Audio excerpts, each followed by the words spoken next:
الحمدللہ وکفی وسلام علی عبادہ الذین اصطفی اما بعد فعن ابی ہریرہ رضی اللہ عنہ قال قال رسول اللہ صلی اللہ علیہ وسلم لکل شیء سنام وإن سنام القرآن سورة البقرة وفيها آية هي سيدة آي القرآن هي آية الكرسي او كما قال علیہ الصلاۃ والسلام۔ السلام علیکم ورحمۃ اللہ وبرکاتہ۔ ناظرین اعظام، آج میں آپ حضرات کے سامنے آیت الکرسی کی فضیلت اور اس کے پڑھنے کی فضیلت کا تذکرہ کروں گا۔ آیت الکرسی قرآن کریم کی عظیم ترین آیت ہے۔ اس کے فضائل و برکات احادیث میں کثرت سے مذکور ہے۔ مسند احمد کی روایت ہے کہ رسول اللہ صلی اللہ علیہ وسلم نے اس کو تمام آیات سے افضل فرمایا ہے۔ ترمذی شریف کی روایت ہے کہ رسول اللہ صلی اللہ علیہ وسلم نے فرمایا لِكُلِّ شَيْءٍ سَنَامٌ، ہر چیز کے لیے چوٹی ہوتی ہے، سب سے اوپر اور بلند تر حصہ ہوتا ہے۔ وَإِنَّ سَنَامَ الْقُرْآنِ سُورَةُ الْبَقَرَةِ، اور قرآن کریم کا چوٹی سورہ بقرہ ہے۔ وَفِيهَا آيَةٌ هِيَ سَيِّدَةُ آيِ الْقُرْآنِ، اور اس میں ایک آیت ہے جو قرآن شریف کی تمام آیتوں کی سردار ہے۔ یہ آیت الکرسی، آپ نے فرمایا یہ آیت الکرسی ہے۔ یہ آیت الکرسی کی فضیلت تھی۔ اسی طرح آیت الکرسی پڑھنے کی بھی فضیلت کثرت سے حدیث میں مذکور ہے۔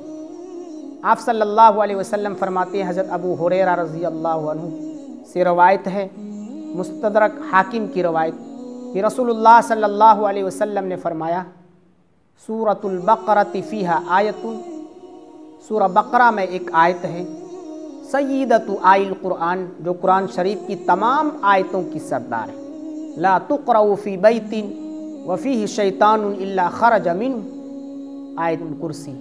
آپ صلی اللہ علیہ وسلم نے فرمایا کہ جب بھی کسی گھر میں یہ آیت پڑھی جائے اور اس میں شیطان ہو تو شیطان فوراً نکل جاتا ہے، اور یہ آیت آیت الکرسی ہے۔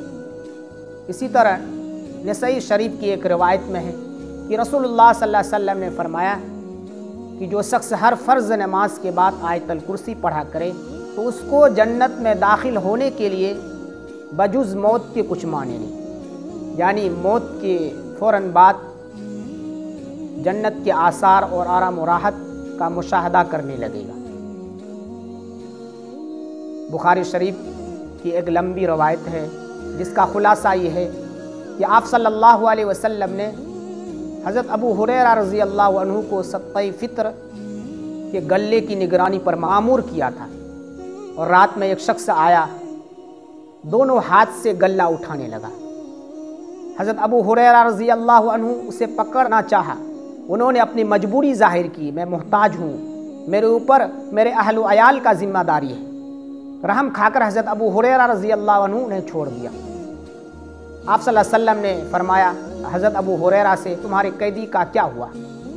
حضرت ابو ہریرہ رضی اللہ عنہ نے فرمایا کہ اس نے اپنی مجبوری کی شکایت کی، انہوں نے اپنے محتاج ہونے کی شکایت کی، اہل و عیال کی ضرورت کی شکایت کی، میں رحم کھا کر چھوڑ دیا۔ آپ صلی اللہ علیہ وسلم نے فرمایا کہ پھر دوسری رات کو آئے گا، ہوشیار رہنا۔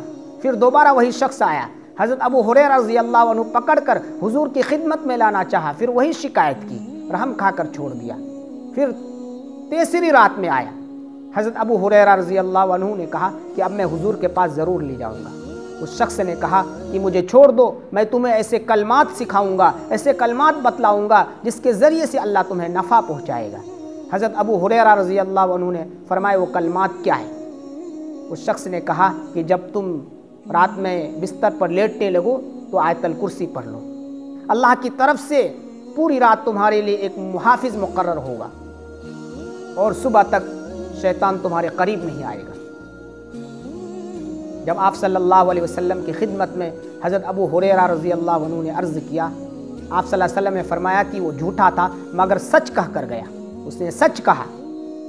اگر یہ آیت پڑھ کر رات کے اندر سویا جائے، پوری رات اللہ کی طرف سے ایک محافظ مقرر رہتا ہے اور صبح تک شیطان اس کے قریب نہیں آتا ہے۔ یہ آیت الکرسی پڑھنے کی فضیلت تھی۔ یہ آیت الکرسی گھر کے اندر پڑھا جائے تو شیطان گھر کے اندر داخل نہیں ہوتا، اگر پہلے سے شیطان ہو تو شیطان نکل جاتا ہے۔ اور خصوصاً رات کے اندر پڑھے، جب رات کے اندر دروازہ بند کرے تو آیت الکرسی پڑھ کر دروازہ بند کرے۔ رات کے اندر گھروں میں پڑھے اور سوتے وقت بستروں کے اندر پڑھے، لیٹنے سے پہلے یہ اس آیت کو پڑھ کر سوئے، اس کی بہت فضیلت آئی ہے۔ آیت الکرسی کون سی آیت ہے؟ آیت الکرسی سورہ بقرہ پارہ 3 آیت نمبر 255 ہے۔ پارہ 3 کے اندر پہلے صفحے کی آیت ہے، جسے یاد ہو تو وہ پڑھنے کا اہتمام کرے، اور جسے یاد نہ ہو تو اس کو یاد کر لے، اس کی بہت فضیلتیں آئی ہیں۔ اللہ تعالی ہم آپ کو سننے سے زیادہ عمل کی توفیق مرحمت فرمائے۔ وآخر دعوانا الحمد للہ رب العالمین۔